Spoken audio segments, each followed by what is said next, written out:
Mi cuñado me acosó durante 12 años, y ahora mi propia hermana me demanda por destruir su vida. Nunca pensé que un juicio pudiera dividir tanto a una familia, hasta que el mío se convirtió en una guerra. No contra un extraño, no contra un enemigo lejano, sino contra mi propio cuñado. Durante 12 años él fue mi sombra oscura. Al principio pensé que exageraba, que tal vez yo malinterpretaba sus miradas, sus comentarios, sus coincidencias para estar cerca de mí. Pero con los años las dudas se disiparon, y lo que quedó fue un miedo constante, una repugnancia que me carcomía por dentro. No fui su única víctima, pero sí la única que se atrevió a romper el silencio. Cuando finalmente lo denuncié, no imaginé la magnitud de lo que desataría. Durante el juicio, cada palabra que dije se sentía como un paso hacia la libertad, y también como una sentencia para mi propia vida. Los demás callaron, pero yo no. Lo señalé frente a todos, conté lo que me hizo y lo que les hizo a otras. Los abogados lo destrozaron con pruebas, y al final, la sentencia llegó.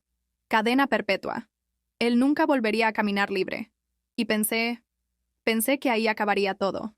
Me equivoqué. Mi hermana, su esposa, no me miró ni una sola vez durante el juicio. Creí que era por vergüenza, por el peso de la verdad que caía sobre ella. Pero después entendí que lo suyo no era vergüenza, era odio. Según ella, yo había destruido su vida, que la vergüenza que sentía no era por lo que él hizo, sino porque yo lo expuse. Ahora ella quiere demandarme por daños y perjuicios emocionales. Sí, como si yo fuera la villana de todo esto. Lo peor es que no está sola. Mi madre, mi padre, mis tíos. Todos creen que exageré, que debí quedarme callada para proteger a la familia. Y cada vez que escucho esas palabras, siento que la sangre me hierve. ¿Proteger? ¿A costa de qué? ¿De seguir dejando que él destrozara vidas? No. Ellos eligieron su bando, y yo elegiré el mío. La diferencia es que yo no pienso quedarme en silencio ni dejar que me hundan. Si quieren guerra, guerra tendrán. Y cuando termine, no quedará ni un solo cimiento de esa familia hipócrita en pie. No voy a mentir. Al principio me dolió.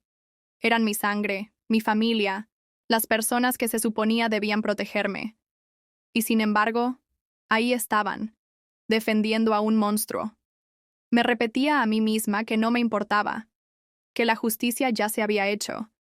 Pero cuando recibí la notificación oficial de la demanda de mi hermana, algo se quebró en mí.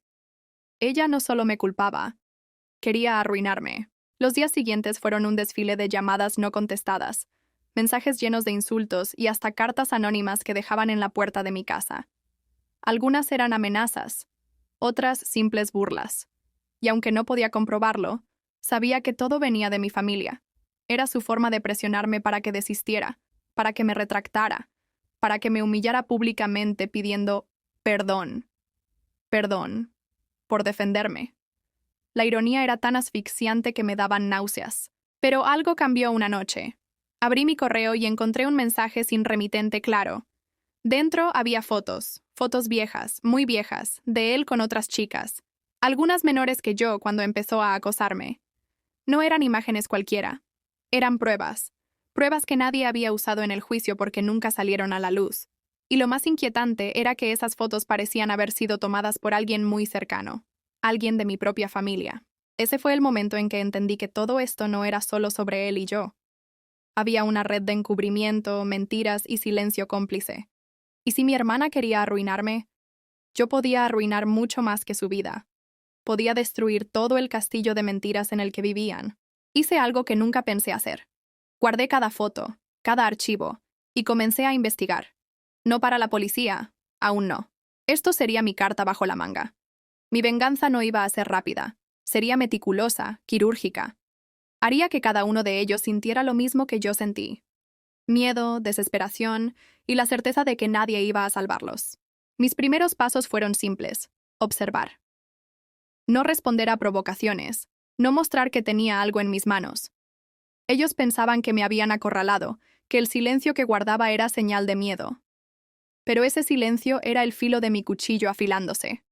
Me volví invisible para ellos, pero muy presente en sus vidas. Asistí a reuniones familiares solo para mirarles a los ojos y sonreír con la calma de quien sabe algo que los demás no. Y créeme, ver cómo se incomodaban fue la primera chispa de satisfacción que había sentido en mucho tiempo. Empecé a visitar lugares que sabía que mi cuñado frecuentaba antes de ir a prisión. Bares, talleres, una vieja casa que tenía en las afueras. Hablé con personas que él conocía, fingiendo interés en viejas anécdotas, y lo que obtuve fueron confesiones involuntarias. Historias que conectaban con las fotos que tenía. Resulta que él no actuaba solo. Había amigos, familiares, incluso un primo que arreglaba cualquier problema que él tuviera con las chicas. La podredumbre se extendía más allá de lo que imaginaba. Mientras más descubría, más entendía por qué mi hermana estaba tan desesperada por callarme. No era solo el amor ciego por su esposo.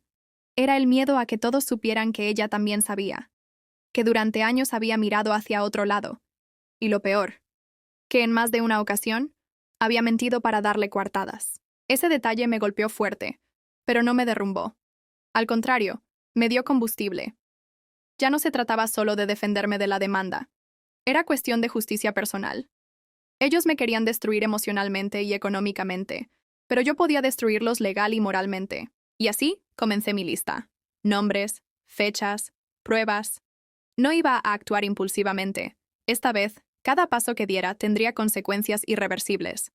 Cuando el momento llegara, no habría manera de que ellos se levantaran de nuevo. La primera pieza de mi plan fue mi hermana. Ella había iniciado esta guerra, así que sería la primera en caer. No con gritos, no con peleas, sino con algo que no pudiera controlar. El miedo. Conseguí un número anónimo y le envié la primera foto, una sola. No acompañada de mensajes ni amenazas, solo la imagen. Era suficiente para que entendiera que sabía más de lo que creía. A las pocas horas me llamó, histérica, exigiendo saber de dónde había sacado eso. Fingí no saber de qué hablaba y colgué. El silencio fue mi mejor arma. Luego, filtré otra imagen, esta vez a una de sus mejores amigas. Sabía que no resistiría el impulso de contárselo a alguien más. La bola de nieve empezó a crecer, y pronto, los murmullos llegaron a oídos de otros familiares. Nadie sabía quién estaba detrás, pero todos empezaban a mirar a mi hermana con desconfianza. Mientras tanto, yo no dejaba de excavar. Conseguí viejas grabaciones de audio donde mi cuñado hablaba con un tono que me revolvía el estómago, comentando aventuras que no eran más que delitos. En una de esas grabaciones, mi hermana estaba presente, riéndose. Esa prueba, guardada bajo llave, sería mi golpe final contra ella. Pero no iba a usarla todavía. Quería que el desgaste la destruyera primero. Ella se aferraba a la demanda como si fuera su salvación, pero cada vez que iba a una audiencia, sus ojos mostraban más inseguridad.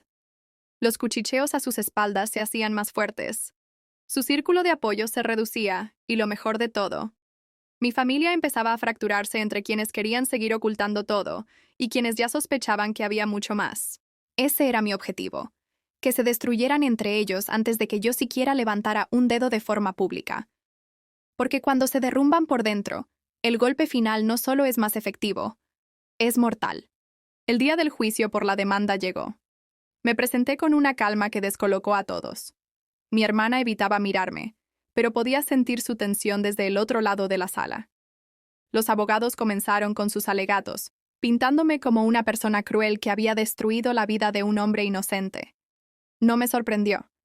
Lo que sí me sorprendió fue ver a mis padres sentados detrás de ella, como si fueran un solo bloque. Pero yo ya tenía preparada mi jugada. Cuando llegó mi turno, entregué un sobre sellado al juez. Dentro, no había solo fotos y grabaciones. Había testimonios. 3 mujeres que finalmente se atrevieron a hablar, y que, al ver que yo no me había rendido, decidieron dar la cara. Sus relatos coincidían en cada detalle. Y lo más impactante, 2 de ellas mencionaron que mi hermana sabía lo que pasaba. La sala quedó en silencio. Mi hermana se puso de pie, gritando que todo era mentira, pero la evidencia hablaba por sí sola. El juez decidió suspender la sesión para revisar el material, y en ese momento supe que la demanda estaba muerta antes de nacer.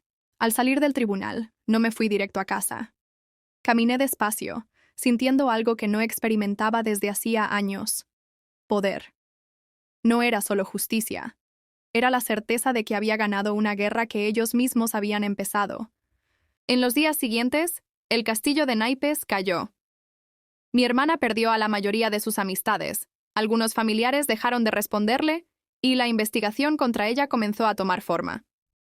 El resto de la familia, al ver que la verdad se hacía pública, empezó a alejarse, no por remordimiento, sino por miedo a que salieran a la luz sus propios secretos. Yo no celebré. No había nada que celebrar en una historia así. Pero mientras los veía consumirse entre sus propias mentiras, supe que mi venganza estaba completa. No porque los destruyera, sino porque ya no tenían cómo levantarse. Si llegaste hasta aquí, gracias por escuchar mi historia. Hay batallas que marcan para siempre, y contarla fue mi forma de cerrar un capítulo. Si quieres seguir descubriendo relatos tan intensos como este, suscríbete ahora a Vox Online B y activa la campanita, porque lo que viene no te lo puedes perder.